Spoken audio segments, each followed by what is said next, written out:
क्या हमें बाइबल और विज्ञान के बारे में चिंतित होना चाहिए? ये बाइबल और विज्ञान पर 100 वीडियो की श्रृंखला में पहला है। यह video doctor Johnson C. Philip द्वारा निर्मित और डॉक्टर सनीश चेरियन द्वारा संपादित है। कई ईसाई इस सवाल का सामना करते हैं कि विज्ञान और बाइबल कैसे मेल खाते हैं।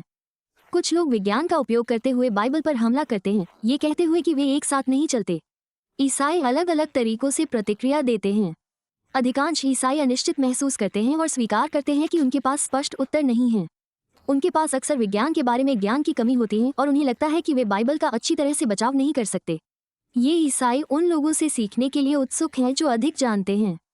वे उन बुद्धिमान ईसाइयों से जवाब सुनना पसंद करते हैं जो बाइबल और विज्ञान दोनों का अध्ययन करते हैं, के साथ साझा करने के लिए उत्साहित होते हैं।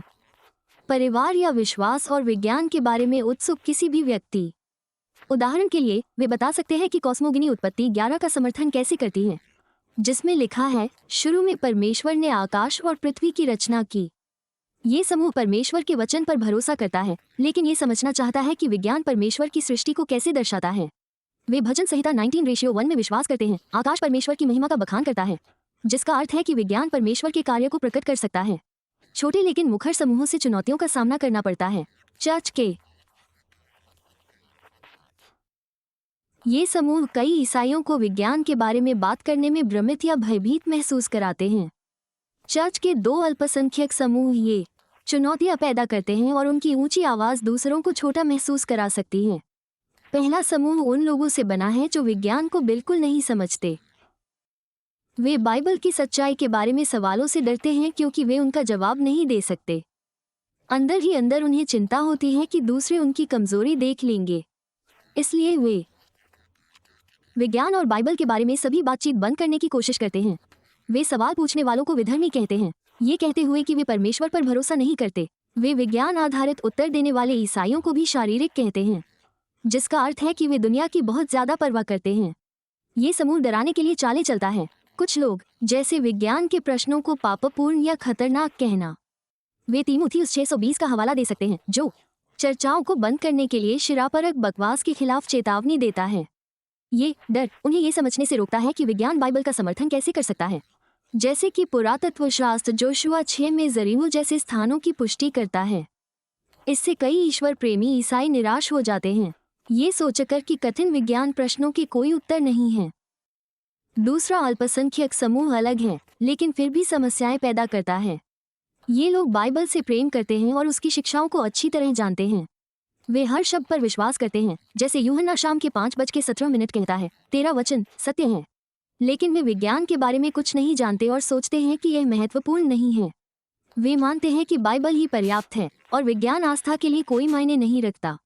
वे ईसाई धर्म की बातों में जोर जोर से बोलते हैं और कहते हैं कि विज्ञान समय की बर्बादी है।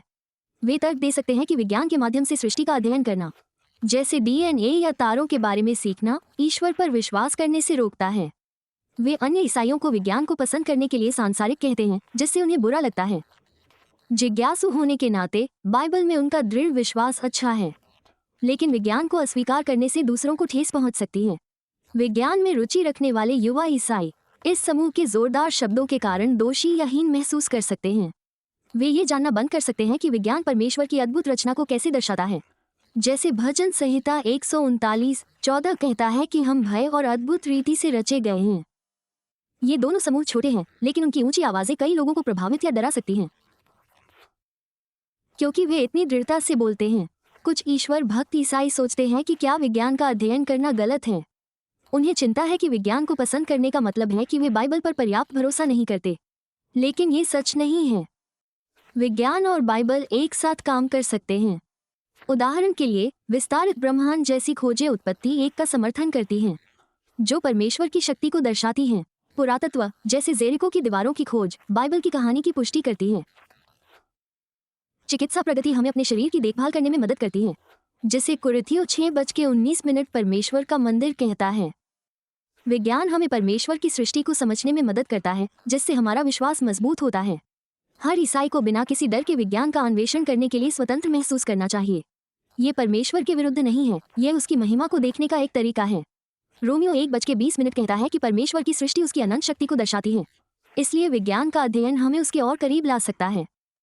ऊंची आवाजों को अपने रास्ते में न आने दे, परमेश्वर पर भरोसा रखें, उसके वचन का अध्ययन करें और विज्ञान को उसके चमत्कार दिखाने दे।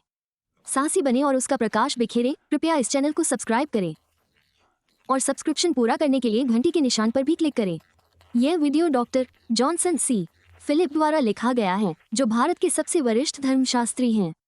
उन्होंने 1970 में क्रिएशन रिसर्च ग्रुप की स्थापना की थी। इसके प्रबंध संपादक डॉक्टर सनीश चेरियन हैं।